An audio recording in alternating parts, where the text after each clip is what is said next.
No, man, I'm like the biggest weirdo, dude. I don't have a good explanation for why I am the way that I am. Cause I'm a nerdy redneck, light beer drinking, shit talking, super nice guy. I don't know how all that fits together. Was this a natural transition for you? Like your skill set just made sense and you ended up on this career path? Or was it like you just were like, let's try that? And then it kind of led you to here. It was a supernatural transition. Yeah, that's a good point though. Like you think 1 point's not a big deal, but it is a big deal. It's a big 1 point gets to be a lot when you're doing $1 million. Like exactly. Then if you're off by a percentage, it's $10,000. And I think this may be one of the most important podcasts that I do, honestly.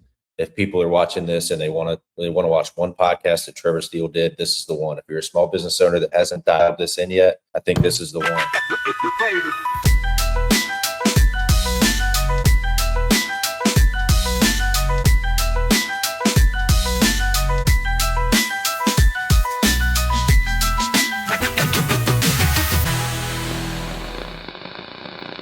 Here we are live through the noise, Business Life and Lies. I'm Trevor Steele, your host. Today we've got a good friend of mine. He is an interesting character. I'm going to let this intro because I can see him on my camera. I'm going to keep dragging it out while he thinks he's on camera. Dan Plata, the one and only. If you haven't met Dan Plata, you're about to get to know him. He is a memorable character, a fantastic person, and he's a numbers nerd. So let's get to know Dan Plata. Welcome to the show, Danny. Oh, what's up? What's happening? How you doing, Trevor Steele? Yeah, man. We got to work on that intro, right? Because we got the timing off. We got to do like the intro, I think, and then we jump in. But it's more fun when you get it wrong. Yeah, it's okay. That's how I live my life. That's how I live my life, man. That's like my motto. That should be my motto. More fun when you get it wrong. Is it though? Is it? Depends how wrong. Yeah, there's a sliding slope there where it gets worse. Yeah, it's like how many times in a row can you get it wrong before? I think it's a numbers thing, right? Everything you do is numbers. Everything is how many times? So you're at the bar. You're in your man cave. I am in a VRBO at out of town at a job site. So this is different for me. I think you're always on the road, so maybe you can handle it. You just kind of make it happen. You just make it happen, whatever you're doing. Business. I like that music though. That's some good music.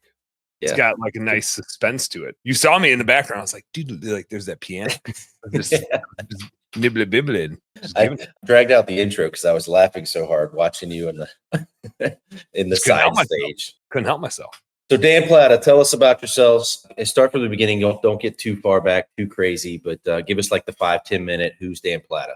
No, man, I'm like the biggest weirdo, dude. I don't have a good explanation for why I am the way that I am. Cause I'm a nerdy redneck, light beer drinking, shit talking, super nice guy. I don't know how all that fits together. Like, I don't know. It is an anomaly. I mean, it definitely is an anomaly. I don't know how I be. What's up, JC Chinowski? We were kind of joking before we went live, like we'd be crying by the end of the show. I'm gonna straight up tell you guys, I done had it easy. There's a thing I observe in a lot of entrepreneurs, which is they've gone through some shit and they build this level of grit and resilience because whenever they encounter really hard stuff, it just doesn't faze them because of things that they've already been through are so much worse. And I haven't been through anything that, like, I could make some shit up right now, but I truly, like, my life has been a ridiculous blessing. Super, super fortunate. My family's amazing. My wife's family's amazing. I hunt and fish all the time. I've got the best friends in the world.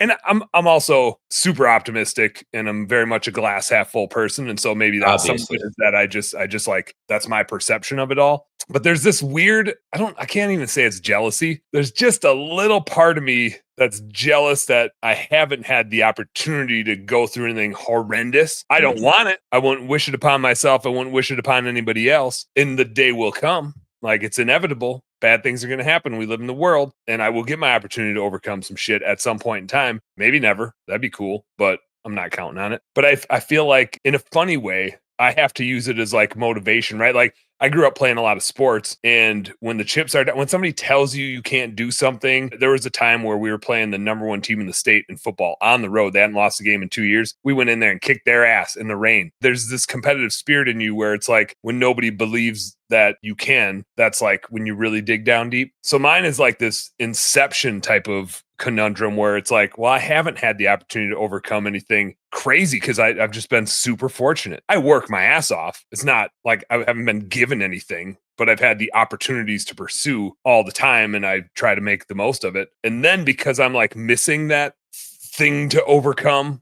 I didn't come from nothing. My family did okay. Like we weren't wealthy, but we had some hunting land. We had a boat to go fishing on, and we got outdoors all the time. Like my parents did a really good job of like not giving us stuff intentionally. I think that's something I've tried to keep in mind in this day and age where like seems like our kids get whatever they want. Is I'm really good at saying no, like a professional no sayer. I think you sell yourself a little short. I think you probably haven't had it tough because that's not in your mentality, right?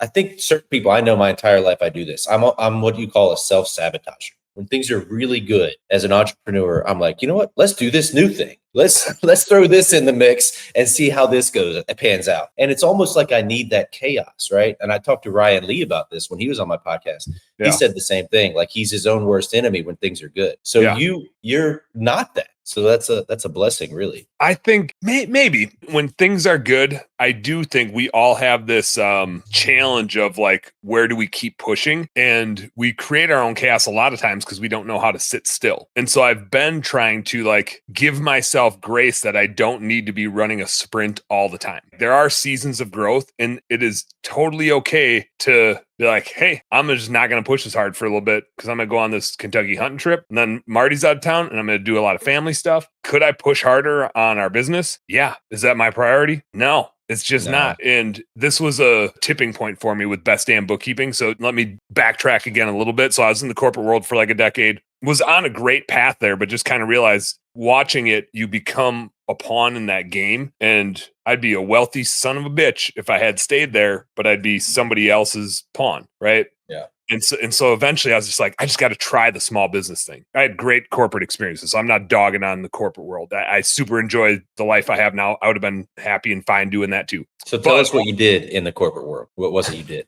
So I got out. I went to school for, this won't surprise you at all. Went to school, met Justin Boyd in accounting class. You know that a little bit. But I actually went to school to be an econ major because in high school, I played this like stock market game in econ class. And I was like, that was super fun. We like ranked in the state. We did really good. So I was like, man, I'm going to get into like stock trading. And I just associated with econ because we did it in an econ class in high school. And then I got to college and I was like, oh, damn, like econ is just all theoretical stuff. It's not it's all supply and demand charts. Like it's the theory of how the world works, but it's not actually the math of how it's working in practice. So I was like, oh, that's finance. Like finance is that. And so then I started like dabbling in some finance stuff, but to get into even finance topics, you have to take accounting. And here's the challenge I had to overcome. This is it. This is when the big one. Chips were down and the tides turned. Is I snuck it. I was the dumbest kid in the honors program in University of Wisconsin, Eau Claire, and I met our boy Justin Boyd, and I was the dummy. I was the dumbest kid of the smart kids, and I remember sitting in accounting class, and it was like the first accounting class, and Justin's smart as hell, and he had accounting before, and I never had, and I struggled in accounting, and I was a good student. Like I worked my ass off. My brother's a doctor, so that was like what I had to compare myself to, was like the nerdest of nerdy nerds, and so I was always like chasing that. But I got a B in accounting. That was my only B in college, was that freshman accounting class. And this is how you know I'm an entrepreneur, because my attitude was like, fuck that, I'm gonna major in accounting. Here I come. Like, I will show you, world of accounting, that I can learn this stuff. And so I went to school for 5 years, kind of like ran the circle around it, and I ended up with accounting major, a finance major, and an econ major, because they all like overlapped. And I was like, man, I might as well just get all three of them. But then, and when you get out of school, the accessible job, like the thing that you can go get a career in right away, is accounting. So I went into the corporate world, did accounting, not like Ernst & Young style, like Big Four accounting, but like went to Cargill, which is a huge private company. I think either first or second biggest private company in the United States, big in agricultural stuff. And so I went into accounting there, and then really quickly was like, oh, Jesus, I am not an accountant. There were some great coworkers that I had, but I was like, this is way too non-creative for me. there's no place for me to flex my goofiness around here. So this was me attempting to flex my goofiness. Was this while you were doing like Marchesters? Was that the same time frame? This is the same time frame. Because I can't imagine that kid in accounting class. This is the same time frame. Same time frame as Marchesters was going on. We'll get back to that. Literally, so when I was in like corporate accounting, at every month end, I had an outfit I called the rally outfit. So I had like all black, white shoes, white socks, white belt, white top hat. And I'd wear that to work in the corporate office just to make people laugh. Because I was like, we have the boringest, stupidest job trying to like close out these books. And we're all in such a big company. We're all so far away from the fun part, which is now what? Okay, we're going to reconcile all these things, but none of us get any say in the decision. None of us get any say in the strategy. And I realized like, I only like accounting. And this is coming from a dude that has an accounting business, right? Like I have a bookkeeping business. I only like it because of what it tells us about our business. And then the sexy part is, what are you going to do with it? Like, how do you run your business better?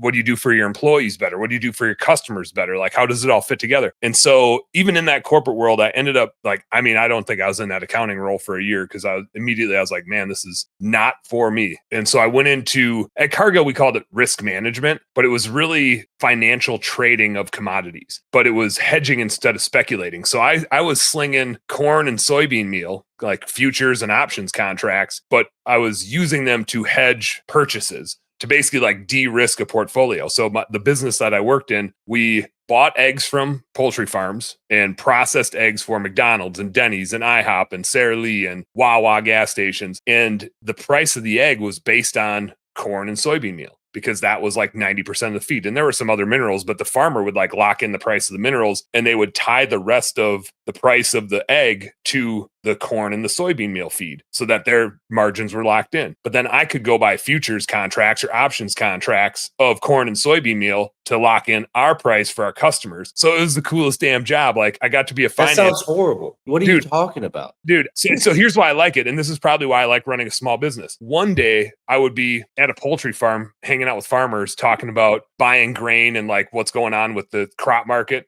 And I hunted a lot, right? So I'm like, I was driving through egg fields. I'm like paying attention to like what the price is going to do. And so I'm like, I'm a trader. I'm watching markets and I'm kind of like the stock trading thing earlier, but now I'm just trading corn and soybean meal, like, but it trades just like a stock. So one day I'm hanging out with farmers, which is my jam. Next day I'm suit and tie in Chicago talking to McDonald's treasury department, like presenting really sophisticated, nerdy shit to them. And so I got to, I mean, from like all the way at the front end of the business to all the way at the back end, like I was across the entire business and I'd be out on our like production floor. And so like, I've loved that. I don't like being pigeonholed in a role. I like to have my hands on everything because how long did you do that? I was in that role for like 6 years. Towards the end of it, I already knew I was going to leave and do the small business thing, but I was waiting for Marty, my wife, to get out of her MBA program. She was in her MBA program full time. And so it just didn't make sense for me to like leave the corporate cushy job with the benefits. So I waited for her to get done. And then I joined Blue Skies to start running home service companies because we already had this like date figured out. My last 2 years there, I took a different role in like doing mergers and acquisitions and big capital projects. So see, I could see that being exciting. Yeah, like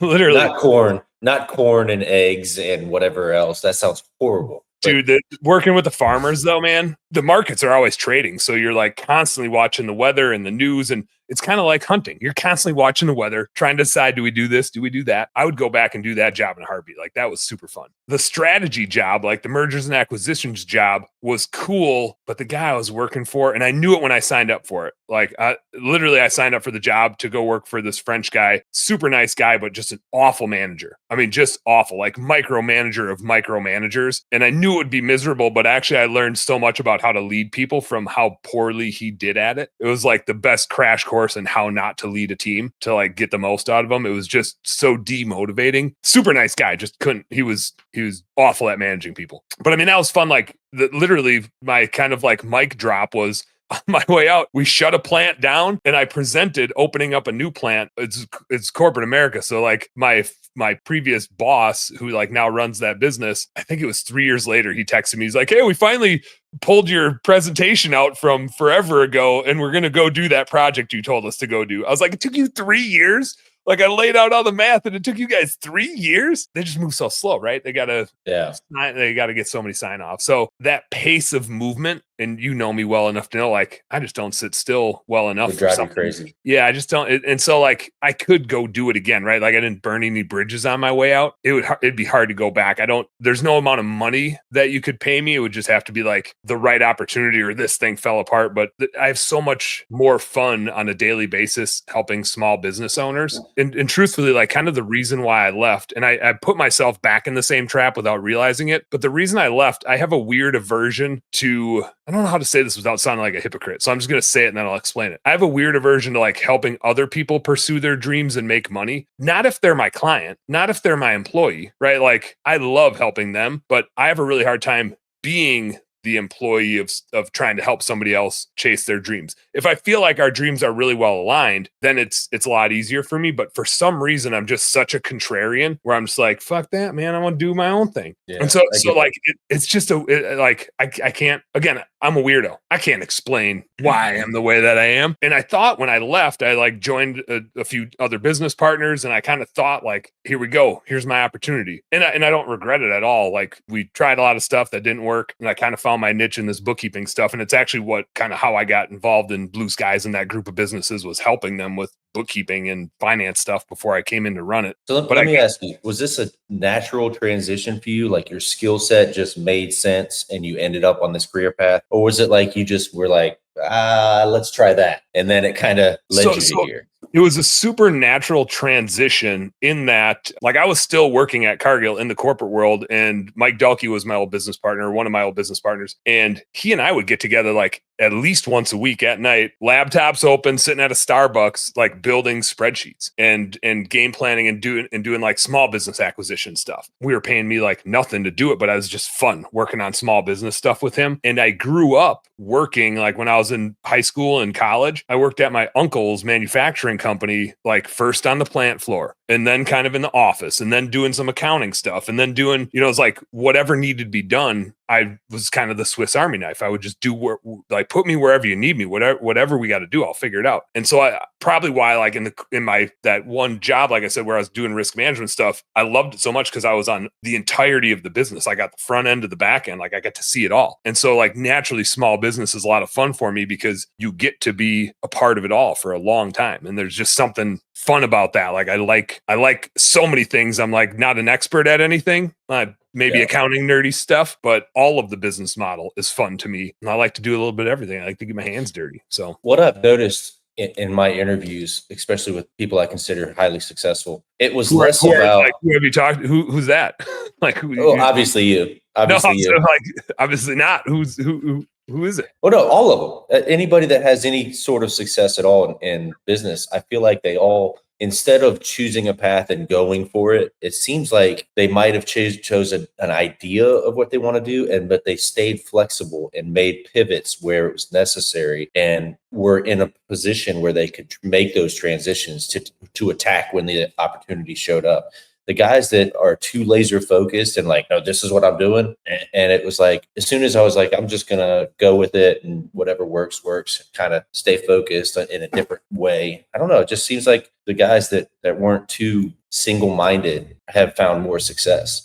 Yeah, it's like there's a sweet spot between like working your ass off and putting your head down. Because if you put your head down and work your ass off, you miss what's going on around you. You're just too busy with your head down plowing. And I did that for like 3 or 4 years when we were at Blue Skies. I just put my head down and I was like, we're doing this thing. And then when I pulled it up, I was like, this sucks and I'm miserable and I'm working way too hard and not having fun. And I came here literally from the minute I left, I took like a 50% pay cut from my corporate job, which I was fine with. Like that wasn't the reason I left. The reason I left was to go try new shit, learn new things, have some fun. I figured like we would grow it and it would turn into more money, and it just never really did, which was part of the catalyst for me leaving. Not because of the money, but because I realized I fell into the same trap where I was like, oh crap, I'm just making other people money again so they can pursue their dreams, and I'm getting left in the dust. I didn't think that would happen, but I got sucked into it, and so had to like double down on myself again. But yeah, I think it is important, but it's weird because you can jump too soon, right? And have shiny object syndrome, and it totally can backfire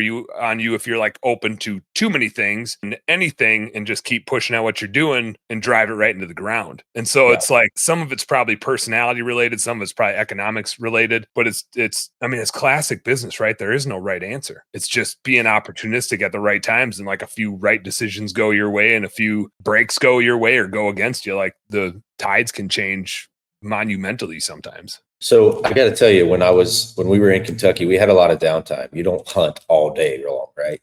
And we're in a VRBO, we're hanging out in a small environment, and I got to listen to Dan with some of his clients. Obviously, he had headphones on, so if you're listening to this, I didn't hear anything dude, I was impressed, man. I got to tell you, like, you have a way of, and it makes sense when you get to know Dan. You understand why it works, because he not only knows the numbers and the process and what it takes, but he can take that mind-numbing analytics and numbers and turn it into actionable practicality, right? And he can speak to us on our level. Like, most entrepreneurs, especially in the home service industry, we're not brilliant numbers people. We're just not.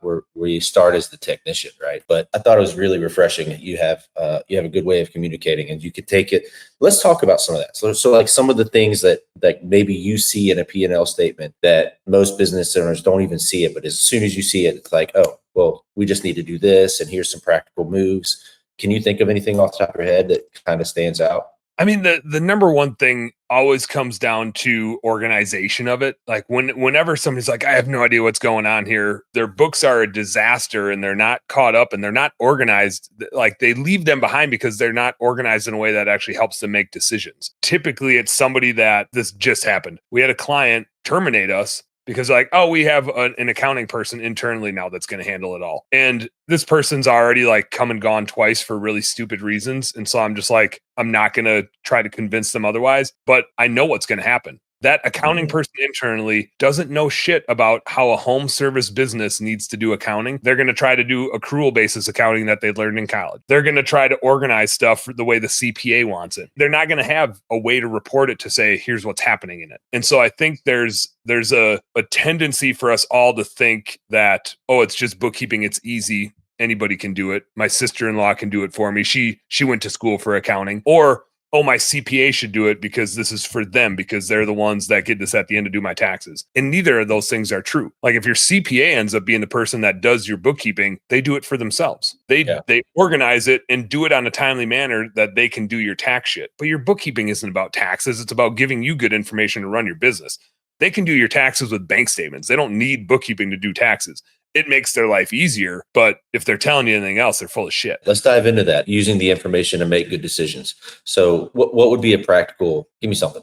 So I mean, I think less is more. Just in general with accounting, less is more. So many people get stuck in this trap of like trying to measure down to the penny and get super nuanced with stuff. There's 5 decisions you make when you're running a business that hit your P&L. There's only 5. And when I say that, you're probably like, oh, damn, running a business is easy. Obviously, it's a little more nuanced than that. But there's only 5 decisions. And so when somebody's doing your bookkeeping, they should be grouping it into those 5. And we know what the targets are. The business model is not a secret. You might like to have salespeople where this person likes to try to sell over the phone. You might like to pay your employees this way, and this person might pay them that way. At the end of the day, we're all shooting for like 15 to 20% net profit margin. And if you're shooting for anything less, you might as well go get a job and invest in the stock market instead of being a business owner. So the 5 decisions.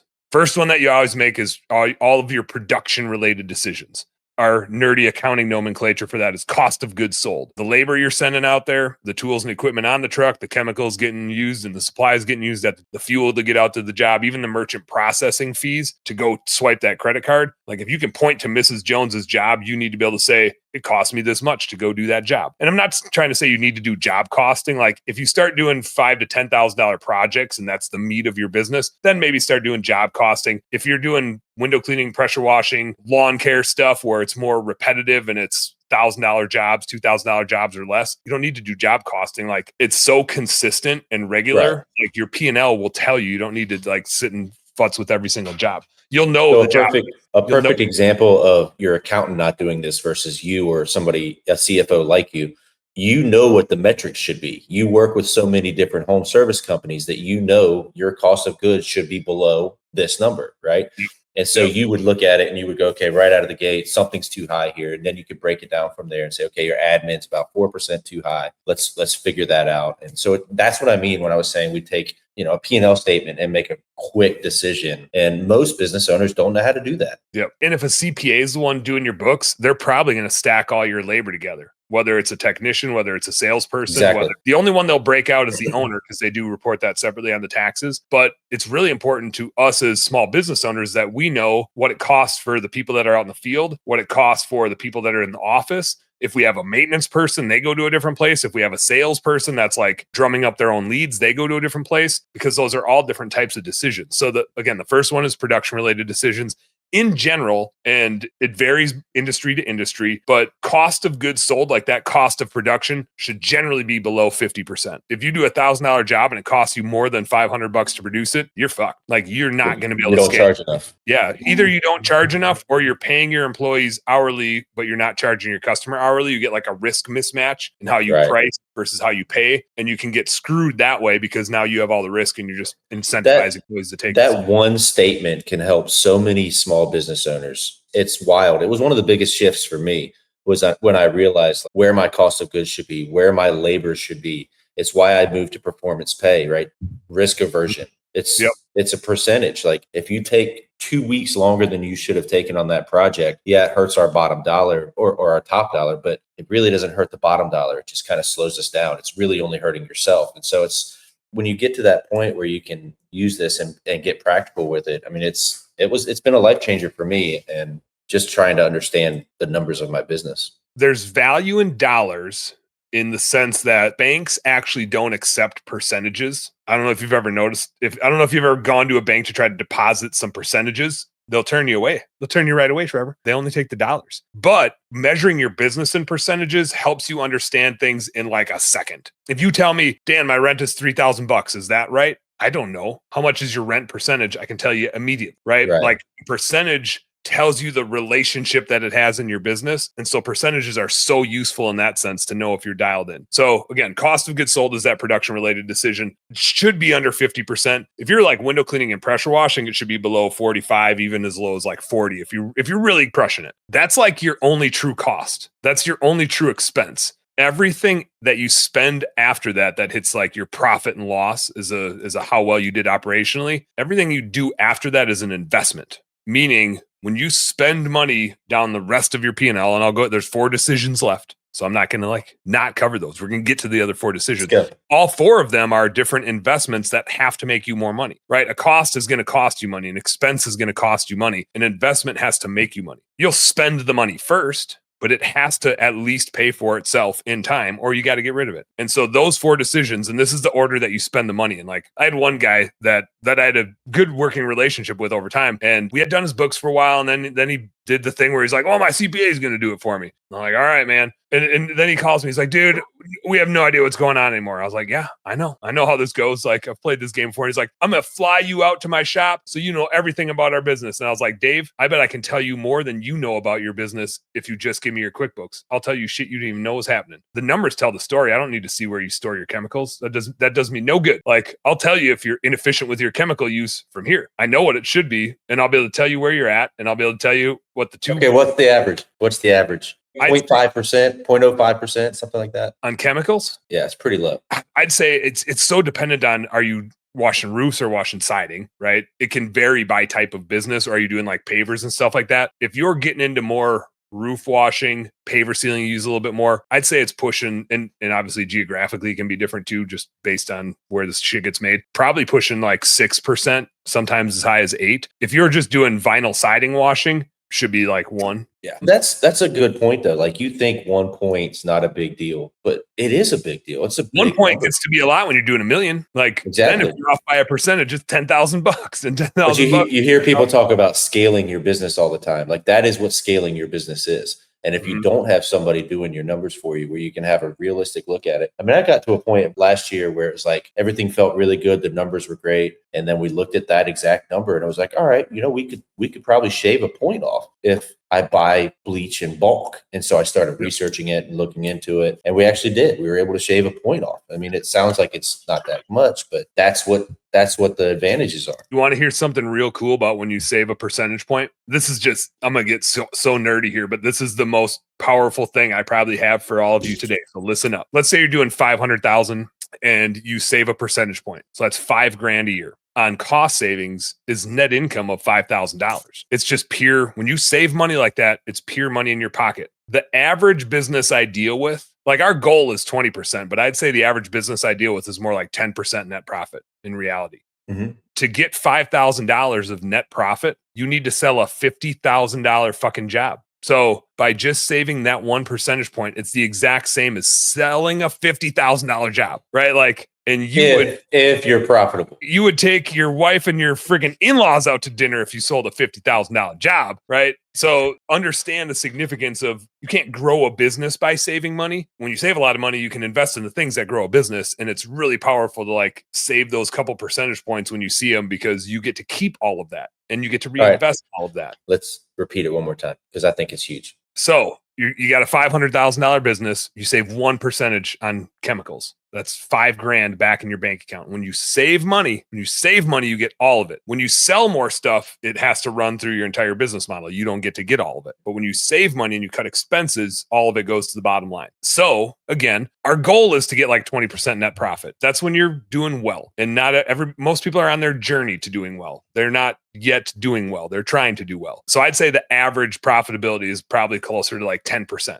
from what I see for hundreds of clients. To get that same $5,000 on a 10% net income business, you need to sell a $50,000 job. That's the same as saving 1 percentage point. Yep. You need you're a $500,000 business. You need to sell one job, 10% growth to make the same amount of money as just cutting out 1%. What does private equity do, or a new buyer, big buyer buys your company? What do they do day one? Raise prices. Day two. Cut people and expenses. Cut expenses, right? They get those numbers to jump rapidly. Yep. I mean, if you watch the profit, right? What did he do? That's what he did. He would call the vendors immediately and negotiate lower pricing for the vendors. Yeah, because like you said, saving money is much easier to stack the profit than it is to sell the $50,000 job to make that same amount of money. It's the same, like the reason why Ryan Lee always says raise your prices is kind of the same logic. Is you can raise your price, but it doesn't take any more work to go generate that. Now, if you pay guys commission style pay or something, like your gross margin might stay the same and you're just paying dudes more too for a higher price job, the logic is still the same. Selling more work doesn't do as much as raising prices or cutting costs. Raising prices and cutting costs puts more money back in your pocket as a business owner. And one of the mistakes that I see really small businesses make as they're getting started is they charge what they think it costs them to do it. And I say what they think because they don't really know, but they charge enough for them to like put some money in the bank account.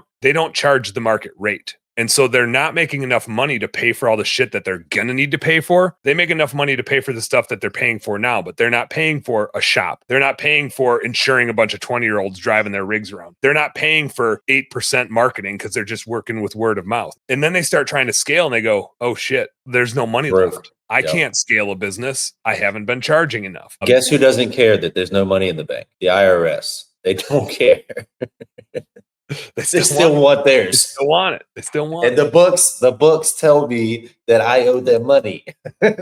Yeah. So these decisions that you need to make, these investments that you need to make, and again, they happen in this order. The first one is always like you do a job, you get paid, and then you're like, we should do more of those. And so you do marketing. Your next set of decisions, your first like investment decision is client acquisition, whether it's running some ads, hiring a Google Ads person, hiring a social media person, hiring a website person, paying your website fees or whatever it is. Anything that's marketing or client acquisition related goes in that next bucket of decisions. Even stuff like Sotellus to get Google reviews or website hosting fees, like all of that marketing infrastructure is really important. It all works together. So that's part of your client acquisition decision. Mm-hmm. That leads to the next decision, which is this, because it tends to be that as you do better marketing, you get more leads, which is like more phone calls and more emails, which means you need more help answering phone calls, answering emails, routing jobs, nerdy bookkeeping to help keep it all straight. And so like our next line of labor kind of lands here, which is administrative overhead. We need people that aren't out in the field, but are just making sure the business works. This is where I sound like a financial asshole. This is where I get cold. I get ice cold right here, which is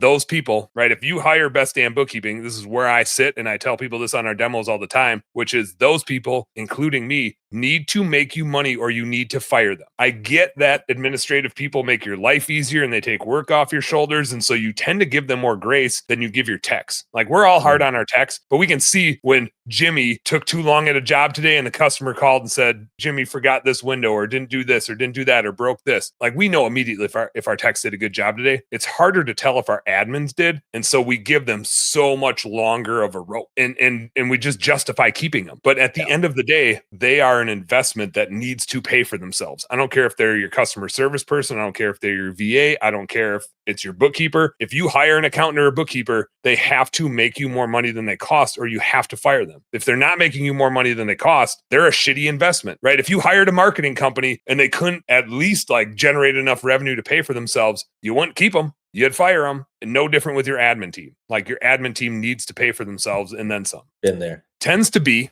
the next decision coming here tends to be when you have more administrative people to handle all those leads, you need more stuff. You just need more space, more infrastructure. So now you have fixed overhead decisions. You have these infrastructure decisions like rent, utilities, insurance, interest on loans and stuff like that, because you might need some more assets or whatever else you need. Your internet, your phone bills, whatever, you need stuff for the business to work. You need a CRM, right? You need software and stuff like that. All of those are like proactive investments that you tend to put in place and then grow into. But if you like overextend on those things, they're a slippery slope because your customers don't give a shit about them. Unlike your marketing, your customers, they don't think they care about your marketing, but they do. It's what gets them to call. They care about your admin. They care about the interaction they have when they're trying to do business with you. They don't care what your shop looks like. They care that you have insurance. They don't know what any of it means. They don't care what kind of insurance it is. They don't care what CRM you use. They don't care what your interest rate is on your loans. And so fixed overhead is necessary to like create the space to grow into. But if you overextend on it, you can kind of get effed because you can't go charge Mrs. Jones more and say, hey, I had to raise your price because I got this big rent bill. That'd be like when, and this has all happened to us and we all can relate to this, when an employee comes to you and says, hey, I just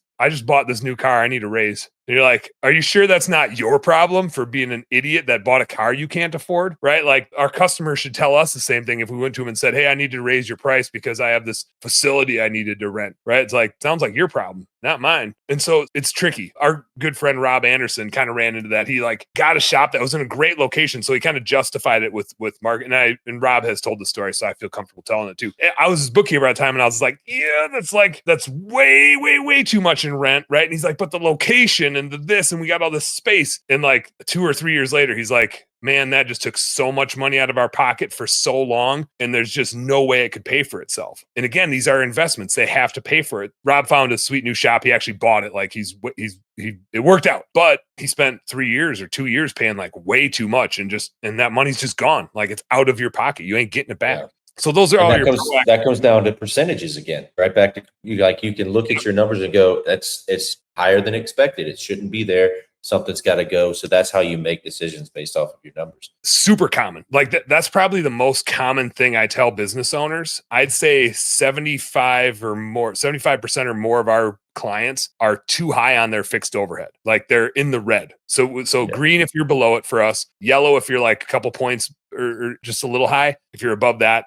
we color code it red. And like we send our clients a report card basically every month. That's very common that they're high on fixed overhead. And I tell them like, it's okay if you're a little high, right? You're putting things out, you're proactively putting this out there to grow into. Whether like you could be high on marketing. That doesn't mean you suck at marketing. It just means you're being aggressive and you're trying to grow. You could be high on admin. That doesn't mean you suck. It just means you have these people that you put in place and you need them to execute and grow the business to pay for themselves. It gets trickier when you're high on fixed overhead, but I get it. Like you're renting a facility not to like squeeze into right now, but because you think you're going to grow into it. But you can't rent it and then not also invest in the marketing and the admin to grow. Because if you go rent that big facility and you sit there, then you're just a big old dummy. Then you're just throwing money down the drain. Like you have to grow. And so if you're over on fixed overhead, the conundrum you get in is you either need to cut expenses, which can be tough because it's like your rent is kind of locked in. Your insurance is kind of locked in. Your internet bill is kind of locked in. Like there's only so many things you can shop around. You can like cut some dues and subscriptions and stuff like that. But if you can't cut anymore, your only other option is you got to grow. And then to grow, you need to spend more money on marketing and probably more money on admin to grow your revenue to afford the fixed costs. So it's like you have to double down. And not everybody's in a position where it's like, I'm not making the kind of money I want. I need to go spend more money. And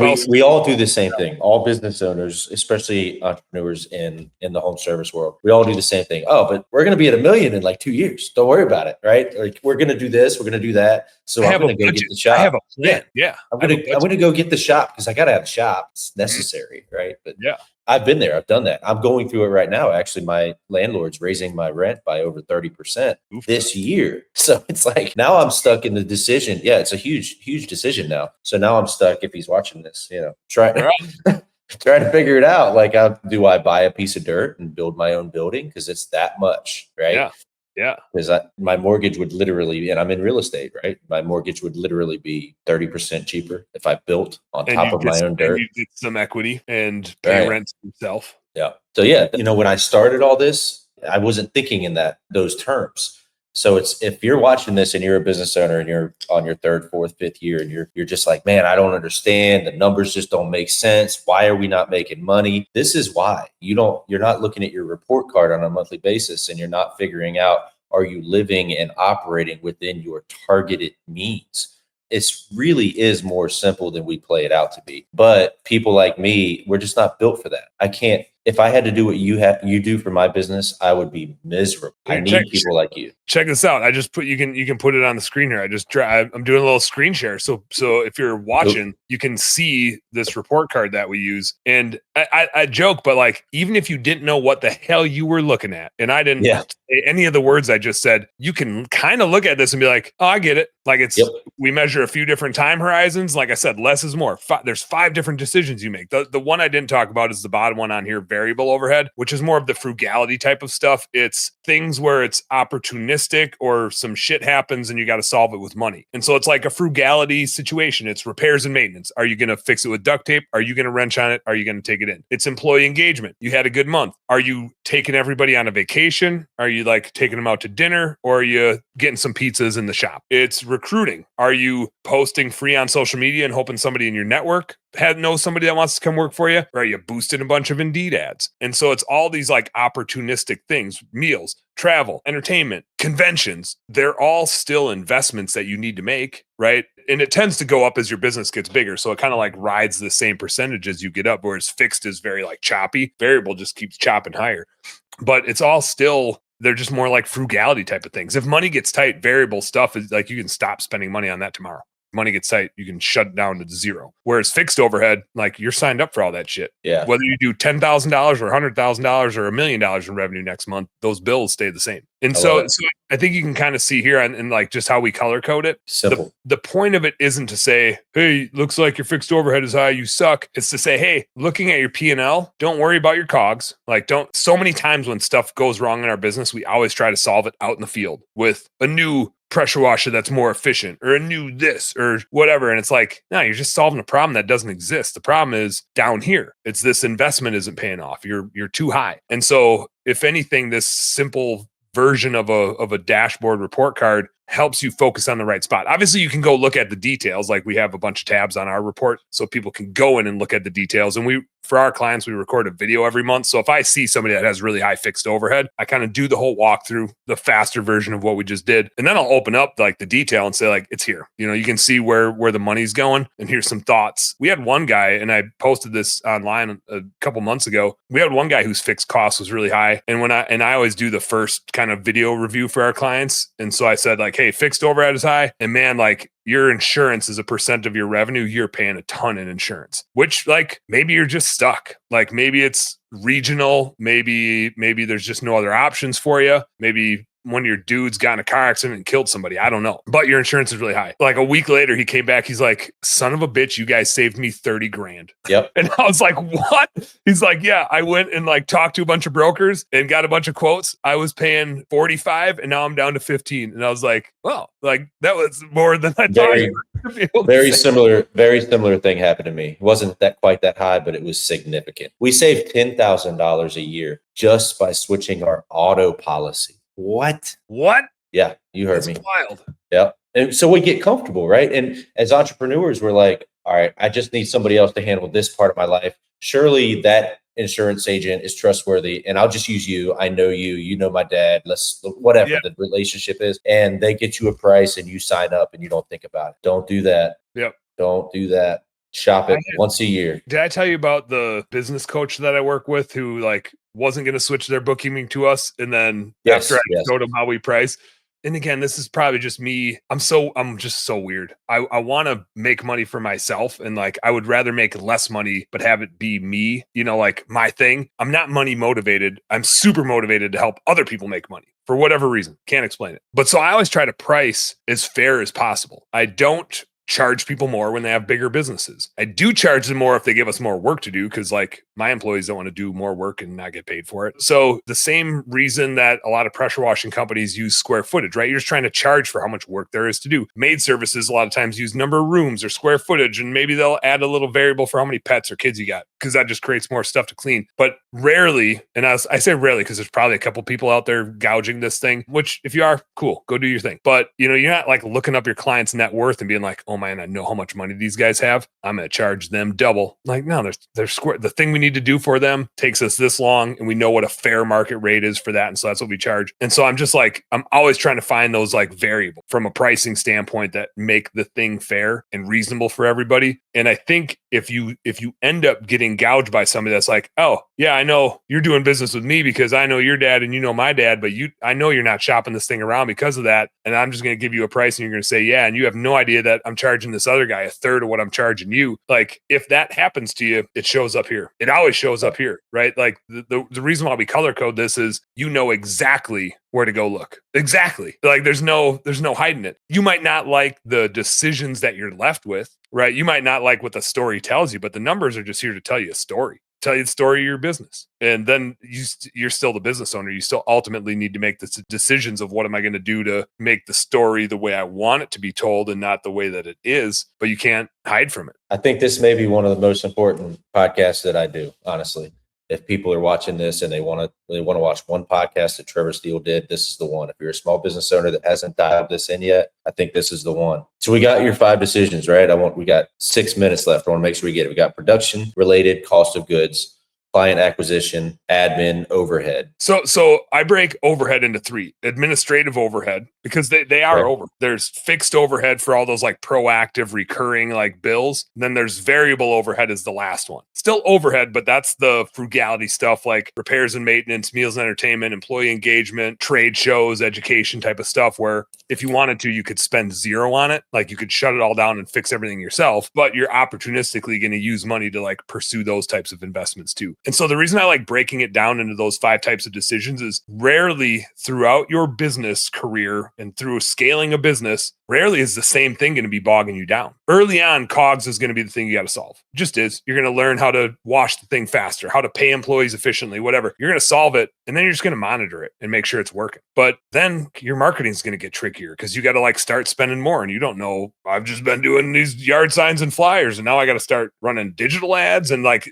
now you start blowing some money there, and then eventually trying to build an admin team, right? Like it just tends to be as you progress, different things will get you at different times. And if you're not measuring stuff the right way, and you're just, and your CPA is just sending you a PDF report from your QuickBooks with 50 line items, and you're like, okay, all you do is look at the top line and the bottom line. That's all I would do if somebody sent me a P&L like that. I'd be like, what the fuck does this mean? Right? But when you can clearly see where the things are working in your business and where they're not, again, it's like the thing we showed, you wouldn't even know how to read a P&L, and you could know what it was telling you. You'd be like, oh, it's here. I can tell, by the way, this color isn't as friendly. It says I should be at 6% and I'm twice as much. There's probably a problem here I should go look into. And so it's Again, you might not like what it tells you, but it's just telling you where your attention is needed on the business. It really, what it does is it starts to gamify the process. Like you can look at it, if you say, I'm going to sit down at my computer, today is about cutting costs and getting more efficient and more profitable. You could sit down and look at that gamified spreadsheet and say,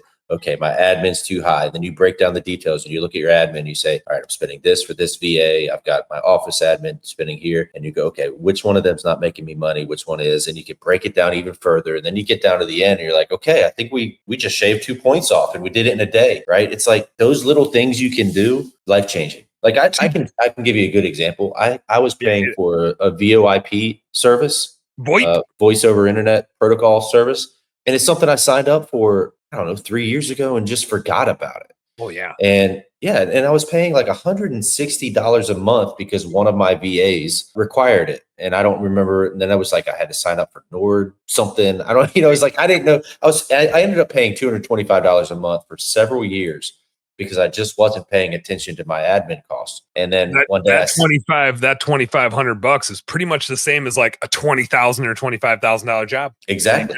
The minute you canceled it, you just sold the $20,000 job and you didn't even have to actually do any work. It's glorious. Anyway, I love it, man. It's not natural for me. It's not natural for most business owners. That's why we need nerds like you, but you are an anomaly, dude. You're like just weirdos, dude. Gun-toting, hunting and fishing redneck. I'm drinking a whiskey and Coke right now. We're just having fun here. I do our tagline for Best Damn Bookkeeping. Obviously, if you're watching, we have a beer in the logo. Like I'm from Wisconsin, so it's fine. But it's like water. But bookkeeping doesn't have to suck. It should be really fun. Like you said, it's a game. We're all just playing a math game. And I do think it's funny because so many small business owners, it's kind of in our DNA to be like, I don't like math. I don't do math. I run this pressure washer or whatever it is that I do. But the minute you own a business, like whether you like it or not, you just signed up for a math game because it's just all a math game. Like whether it's how you're buying your chemicals or how you're paying your employees, or even as fluffy stuff as like employee engagement, it has to generate a return. Like we want the best employees in the world and we want them to be happy. And if they're not, we're doing something wrong for their sakes and for ours, right? Everything is an investment. If you want to have the best business in the world, you better have the best employees in the world. You're only as good as your worst employee. Somebody's going to get that person someday, every day. You're only as good as your worst employee. And so it's like everything we do in our business is just an investment to try to deliver the best service possible. Make sure you charge a fair amount, but it's all a math game. I would be doing all of our listeners an injustice if I didn't ask this question. Walk us through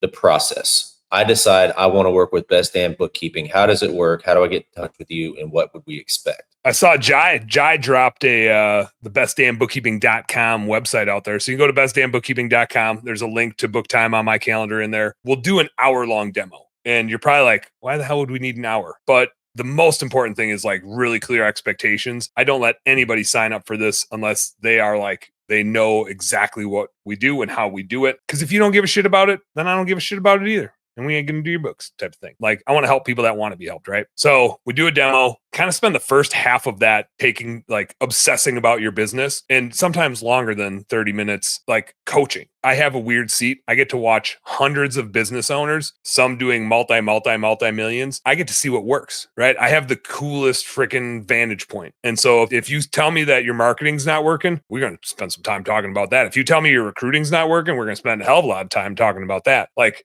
I can tell you about our bookkeeping service, but what's way more important is that I understand what you're going through so I can make sure that our service fills that need and helps give you that data. So then I'll kind of finish that demo with like, here's how we do our thing. Here's how the pricing works, all that. When you sign up, there's 3 phases to bookkeeping. This is kind of like when you buy stuff from the TV at night and you got to call that weird number and there's 3 easy payments. That's bookkeeping, except there's 2 shitty phases and then 1 awesome phase. And we always got to do the 2 shitty phases first to get to the awesome phase. Shitty phase number 1 is like, we got to organize everything. We got to get it set up. We need different accesses to bank accounts and credit cards and loans and CRMs and there's this password thingy stuff we got to do. And that sucks. There's organizing the chart of accounts. Cause if you've had somebody doing your bookkeeping, they probably have it super disorganized. So we got to move stuff around and merge things and whatever. So that's just like a fixed rate. We have to do that for everybody, whether it's a brand new QuickBooks account or they've been messing it up for 20 years. That's shitty. Then we get to the super shitty part. This is where the boys become men. We got to clean it up. And sometimes I'll look through it before I even let somebody sign up, and I'll send them like, here's the shit list.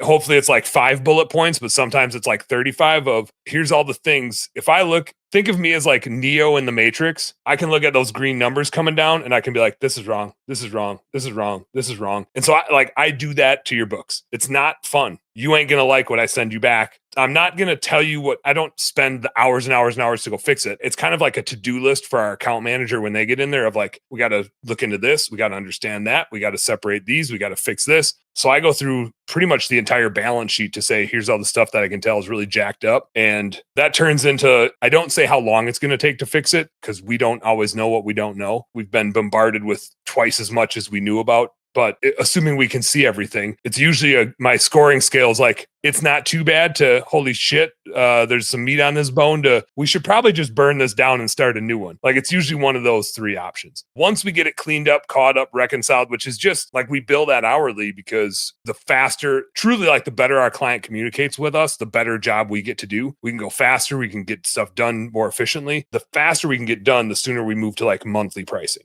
And like I said, we're like a maid service business for your QuickBooks. We clean it every single week. We're in there every single week. We touch base with every client every single week, and everything is caught up. Whatever day of the week we got you on, or if there's a day of the week that you want to be on, we can clean them up that day. And so then it just switches to monthly pricing, and it's monthly pricing forever and ever and ever and ever and ever. And if you're in a recurring service business, if you're in maid service, if you're in lawn care, I didn't do this when we had maid services, and I highly recommend that you do, which is when somebody signs up, tell them when you change your prices. If you're window cleaning or pressure washing, you can change your prices tomorrow. Like the person that calls you tomorrow doesn't know what you charged yesterday. If you're in a maid service business or a lawn care business and you have this recurring subscription, your clients need to know that every spring you change your prices. Doesn't mean you have to, but they need to know, they need to expect a price increase every spring, right? Much. It sucks changing prices in a recurring service business. So I tell all of our clients every spring, it's database pricing anyway. So every spring we got to look back at your data from the last year and adjust to like true up to where you're at. But it's also an opportunity. Like if our costs go up and the cost of bookkeeping in the world goes up, we have to